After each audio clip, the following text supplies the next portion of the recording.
नमस्कार दोस्तों, जैसा कि आप लोग जानते हैं कि कानपुर विश्वविद्यालय का बीएससी एग्रीकल्चर का परीक्षा चल रहा है, जिसमें आज दिनांक 28 फरवरी को बीएससी एग्रीकल्चर फर्स्ट सेमेस्टर का एग्रोनॉमी का पेपर था, जिसका मिलान करवाएंगे हम। और तो शुरू करते हैं।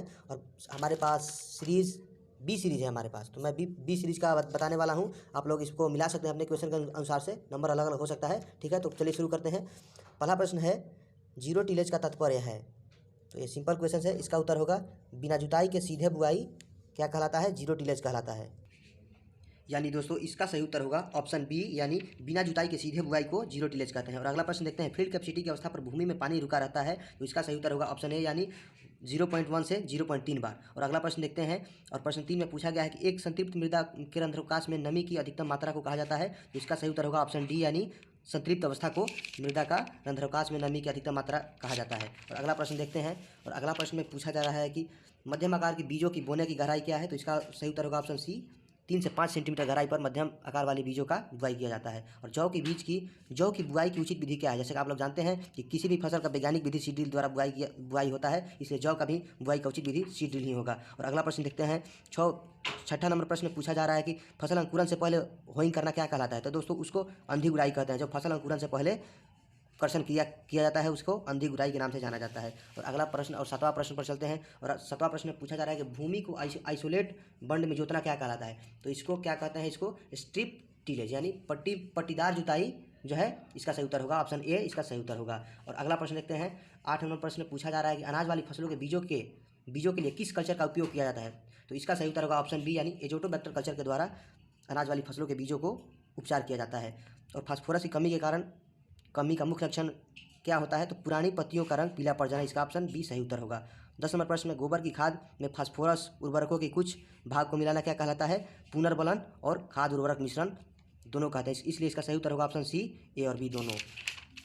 और अगला प्रश्न पर चलते हैं। और अगला प्रश्न में पूछा जा रहा है कि किन उर्वरकों में तीनों पोषक तत्वों NPK की मात्रा प्रतिशत का योग 25 से 35% तक पाया जाता है? तो इसका सही उत्तर होगा ऑप्शन ए, यानी सामान्य श्रेणी के उर्वरकों में 25 से 35% तक NPK का मात्रा पाया जाता है। और हरी खाद से लाभ क्या होता है? इसका उत्तर ऑप्शन डी होगा, क्योंकि मृदा में जीवांश पदार्थ बढ़ते हैं। हरी खाद से मृदा के पोषक तत्वों की वृद्धि होती है और मृदा सतह का संरक्षण भी होता है, इसलिए इसका सही उत्तर होगा ऑप्शन डी। और फसल की जल मांग को प्रभावित करती है भूमि द्वारा, फसल की जल मांग प्रभावित होती है, तो भूमि द्वारा फसल की जल मांग प्रभावित होती है, जलवायु द्वारा भी होती है, और पौधों के गुण एवं कर्षण क्रियाओं द्वारा भी, इसलिए इसका सही उत्तर होगा ऑप्शन डी, यानी इन सभी के उपयुक्त सभी के द्वारा फसल की जल मांग प्रभावित होती है। और 14 नंबर प्रश्न देखते हैं। 14 नंबर प्रश्न में पूछा जा रहा है कि सिंचाई के मुख्य उद्देश्य क्या है? तो सिंचाई का मुख्य उद्देश्य मृदा सतह को मुलायम करना भी है, उचित बीज अंकुरण भी है, और पौधों की उचित वृद्धि के लिए भी सिंचाई किया जाता है, इसलिए इसका सही उत्तर होगा ऑप्शन डी, यानी उपयुक्त सभी। और गुरुत्वाकर्षण जल को कहते हैं, इसका सही उत्तर होगा ऑप्शन सी, यानी बाउंड वाटर। गुरुत्वाकर्षण जल को बाउंड वाटर कहते हैं। और बतख नियंत्रित करती है, तो बतख क्या नियंत्रित करती है? धान के जलीय खरपतवार को बतख द्वारा नियंत्रण किया जाता है, इसलिए इसका सही उत्तर होगा ऑप्शन सी। और 17 नंबर प्रश्न देखते हैं, गेहूं का मुख्य खरपतवार क्या है? तो गेहूं का मुख्य जो खरपतवार है वो फेलिस माइनर है। ठीक, इसका सही उत्तर होगा ऑप्शन बी, यानी 17 नंबर प्रश्न का सही उत्तर ऑप्शन बी होगा। और फेलिस माइनर जो होता है गेहूं का मुख्य खरपतवार होता है। और अगला प्रश्न देखते हैं। और अगला और 18वां प्रश्न में पूछा गया है कि खेत में पहली फसल के बीजों से उगने वाले पौधों को क्या कहते हैं? तो इसको क्या कहते हैं? स्वयंसेवक पौधे, यानी इसका ऑप्शन सी सही उत्तर होगा। यहाँ पर डी काटा गया है, इसलिए इसको नहीं, ऑप्शन डी गलत है और ऑप्शन सी सही इसका उत्तर होगा। और अगला प्रश्न देखते हैं, अनिष्टकारी खरपतवार जिसको नष्ट नहीं किया जाता आसानी से, तो घास को भी नष्ट नहीं किया जा सकता, दूब घास को भी नहीं किया जा सकता, और लेंटाना को भी नहीं किया जा सकता, इसलिए इसका सही उत्तर होगा ऑप्शन डी, यानी ऑप्शन डी 19 नंबर का सही उत्तर होगा। और 20 नंबर प्रश्न में पूछा जा रहा है, गोबर की खाद में फास्फोरस की मात्रा होती है, तो इसका सही उत्तर होगा ऑप्शन बी, यानी 0.25%। गोबर की खाद में फास्फोरस की मात्रा 0.25% होती है, इसलिए इसका सही उत्तर ऑप्शन बी है। बहुवर्षीय खरपतवार है, इसका ऑप्शन डी सही उत्तर होगा। और अगला प्रश्न देखते हैं, वीड ऑयल है एक संपर्क शाकनाशी होता है। वीड ऑयल जो होता है संपर्क शाकनाशी होता है, और एक ही खेत में। और अगला प्रश्न देखते हैं, एक ही खेत में शाकनाशियों के सुव्यवस्थित प्रयोग को कहते हैं शाकनाशी चक्र, इसके लिए 23 नंबर का ऑप्शन बी सही उत्तर होगा। और अधिकतम जल उपयोग क्षमता वाली विधि है ड्रिप सिंचाई, जिससे कि जल का अधिकतम क्षमता का पौधों द्वारा उपयोग कर लिया जाता है, इसलिए सही उत्तर होगा ऑप्शन बी। और आइकाइरेंथस स्पोरा वैज्ञानिक नाम है, लटजीरा का वैज्ञानिक नाम ये होता है, इसलिए इसका सही उत्तर होगा ऑप्शन बी। और अगला प्रश्न देखते हैं। और अगला प्रश्न में पूछा गया है कि बुआई के समय खाद व बीज को साथ में देना क्या कहलाता है? तो इसका सही उत्तर होगा ऑप्शन ए, संपर्क संस्थापन कहलाता है। CAN एक है, CAN जो होता है अमोनियम नाइट्रेट नाइट्रोजन उर्वरक होता है, इसलिए इसका सही उत्तर ऑप्शन सी होगा। और अगला प्रश्न देखते हैं, पौधे के लिए आवश्यक सूक्ष्म तत्व हैं, इसका सही उत्तर होगा ऑप्शन ए, लोहा और क्लोरीन होता है, इसका सही उत्तर होगा ऑप्शन डी। खड़ी फसल में खाद देने की विधि क्या कहलाती है? इनमें से सभी, इसका ऑप्शन डी उत्तर सही होगा।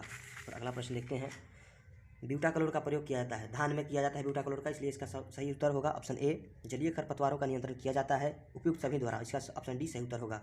रूट एंड ट्यूबर्स क्रॉप्स के लिए सिंचाई की उत्तम विधि है BBF प्रणाली जो है, यानी इसका ऑप्शन ए है, सही उत्तर होगा। और अदलहनी फसल वाली अदलहनी हरी खाद वाली फसल है सूरजमुखी है, क्योंकि ये दोनों दलहनी फसल है, ग्वार और लोबिया, इसलिए इसका सही उत्तर होगा ऑप्शन सी। और अगला प्रश्न पूछा गया, वर्णात्मक शाकनाशी है, तो इनमें से सभी जो है सही उत्तर होगा, इसलिए इसका ऑप्शन डी सही उत्तर होगा। 25 नंबर प्रश्न में पूछा गया है, मृदा संशोधक हैं, तो ये ऑप्शन ए और बी दोनों है, इसलिए इसका सही उत्तर होगा ऑप्शन सी, ए एवं बी दोनों। और अगला प्रश्न में पूछा गया है कि उच्च उपज किस कार्यक्रम शुरुआत हुआ था? 1966 में हुआ, इसलिए 36 नंबर प्रश्न का उत्तर होगा ऑप्शन ए। विश्व खाद्य दिवस मनाया जाता है, इसका सही उत्तर होगा ऑप्शन सी, यानी 16 अक्टूबर को। और अगला प्रश्न है, ब्रूम रेप या उराबंकी है, तो यह एक होता है पूर्णतः जड़ परजीवी, इसका ऑप्शन ए सही उत्तर होगा। संस्पर्शी खरपतवारनाशी है, इसका उत्तर भी ऑप्शन डी होगा, क्योंकि इसका जो स्टाम्प F34 सोडियम आर्सेनेट एवं पैराक्वेट सभी होता है, इसलिए संस्पर्शी खरपतवारनाशी है इनमें से सभी, इसका ऑप्शन डी सही उत्तर होगा। मूंगफली की खली की खाद में नाइट्रोजन प्रतिशत होता है, इसका सही उत्तर होगा ऑप्शन सी, यानी 7.3%। और फसल की जल मांग को प्रभावित करने वाले कारक क्या हो सकते हैं? तो इसका सही उत्तर होगा ऑप्शन डी, यानी उपयुक्त सभी, क्योंकि तापमान, वायुमंडल का आर्द्रता और फसल की किस्म भी जल मांग को प्रभावित करता है, इसलिए 41 नंबर का सही उत्तर होगा ऑप्शन डी। और अगला प्रश्न पर चलते हैं, सिंचाई जल मापा जाता है, ऑप्शन डी, यानी इस सभी के द्वारा सिंचाई जल को मापा जाता है।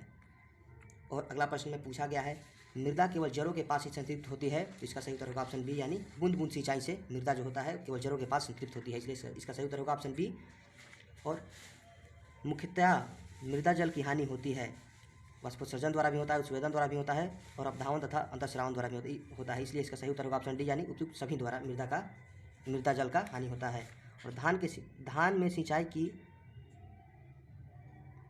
में सिंचाई की गहराई तथा वाष्पोत्सर्जन अनुपात होता है, इसका उत्तर में थोड़ा कन्फ्यूजन है, इसलिए इसका उत्तर अगर आपको पता है तो कमेंट में बता दीजिएगा, क्योंकि इसका उत्तर में कन्फ्यूजन है थोड़ा, इसको छोड़ देते हैं और अगला प्रश्न देखते हैं।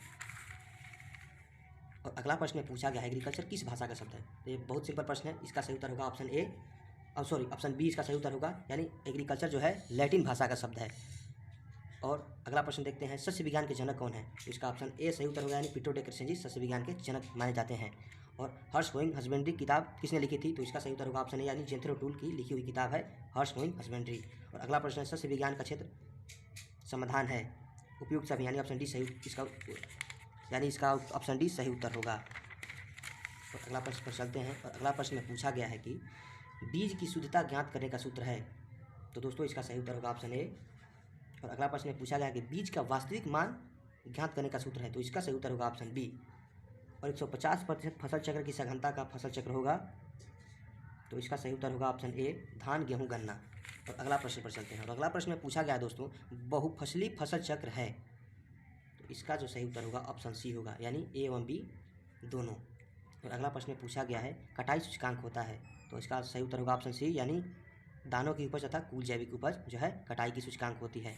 और अगला प्रश्न में देखते हैं, सनई GM कोष्टक में दिया है, गन्ना फसल चक्र की सघनता कितने प्रतिशत होती है, तो इसका सही उत्तर होगा ऑप्शन यानी 200% होती है।